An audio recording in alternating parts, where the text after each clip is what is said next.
ইংল্যান্ডের দরকার ছিল তৃতীয় হওয়া এবং ফ্রান্সের দরকার ছিল এমবাপ্পের গোল্ডেন বুট জেতা। আর্জেন্টিনার দর্শক যারা রয়েছেন তারা আপনারা দাবি করছেন যে এই ম্যাচটা ফিক্সিং হয়েছে, আপনার 6-4 গোলের একটা ফিক্সিং ম্যাচ হয়েছে। চলি কি ভাই এটা ফিক্সিং ম্যাচ? চলুন বিস্তারিত আলোচনা করছি।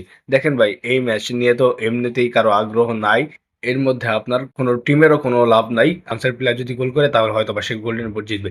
এখন আমি ধরে নিচ্ছি যে আপনারা বলছেন যে ম্যাচটা ফিক্সিং হয়েছে, কারণ আপনারা কি জন্য বলছেন? দেখেন, যদি ফিক্সিং যদি হয়ে থাকে তাহলে হয়তো বা ইংল্যান্ড এবং আপনার ফ্রান্স তাদের নিজেদের মধ্যে সমঝোতা করেছে যে আমরা তৃতীয় স্থান অধিকার করব, মানে আমরা তৃতীয় স্থানে থাকবো, আমরা 3 নম্বর হব। আমাদের এমবাপ্পে যেহেতু 2টা গোল লাগবে এবারের ওয়ার্ল্ড কাপে গোল্ডেন বুট জেতার জন্য, তো সেটা আমরা করে দিব। হয়তো বা এরকমটাও হতে পারে, কিন্তু আমার মনে হয় না এরকমটা ভাই হওয়া সম্ভব। আসলে আপনার পেশাদার ফুটবলে ভাই, আর ইন্টারন্যাশনাল ফুটবলে এরকমটা হওয়ার চান্স খুবই কম হয়, আপনার তাও ওয়ার্ল্ড কাপ ম্যাচের মধ্যে। তারপরেও যদি হয়ে থাকে আমি এত কিছু জানি না, আপনাদের হাতেই ছেড়ে দিলাম, আপনারাই বলবেন যে ম্যাচটা কি ফিক্সিং হয়েছিল কিনা। এবং এমবাপ্পে আপনার মেসিকে ছাড়িয়ে আপনার 2টা গোল বেশি হয়ে গেল। এখন মেসির যদি গোল্ডেন বুট জিততে হয় 2-3টা গোল দিতে হবে, তাহলে মেসি গোল্ডেন বুট জিততে পারবে। এবং মাইকেল অলিসে আপনার পেলের রেকর্ড ভেঙে দিয়ে আপনার সর্বোচ্চ আপনার অ্যাসিস্ট হয়ে গেছে এবারের ওয়ার্ল্ড কাপে, সে সর্বোচ্চ অ্যাসিস্ট করে ফেলেছে পেলের রেকর্ড ভেঙে।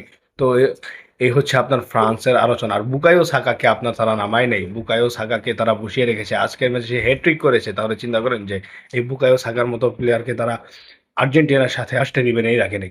এমনিতেই আপনার এই ম্যাচ নিয়ে বেশি আগ্রহ নাই কারণ। আর এই ম্যাচ নিয়ে এত কথা বলাও ঠিক না। আপনার গোল্ডেন বোট জেতা কিন্তু আপনার পার্সোনাল আপনার অ্যাচিভমেন্টের জন্য, এত আলোচনা না করাই আমার মনে হয় ভালো। হয়তোবা এমবাপ্পে আপনার জিতবে, কিন্তু লিওনেল মেসি তার জীবনে কোনোদিন গোল্ডেন বুট জিতে নাই, তো সেটা এবারও হাতছাড়া হয়ে গেল সম্ভবত। ফাইনালে যদি 2 গোল হয় তখন দেখা যাবে আবার অন্য একটা বিষয়। তো সেটা আমরা ফাইনালে যদি সে গোল দিতে পারে তখন আবার আবার অন্য একটা বিষয় হবে। তো যাই হোক, আহ ইন্ডিভিজুয়ালি অর্জন নিয়ে আপনার তর্ক করে লাভ নাই। কারণ যদি ওয়ার্ল্ড কাপ জিতে যান তাহলে আমার মনে হয় না ইন্ডিভিজুয়াল অর্জনের আর কোনো কিছু দরকার রয়েছে। আর মেসি এমনিতেই অনেক কিছু জিততে চাই, ফালতু আলোচনা করে লাভ নেই। আপনারা কি মনে করছেন ম্যাচটা কি ফিক্সিং হয়েছিল কিনা? আপনারা আপনাদের মন্তব্য মতামত কমেন্ট বক্সে জানিয়ে দিতে পারেন।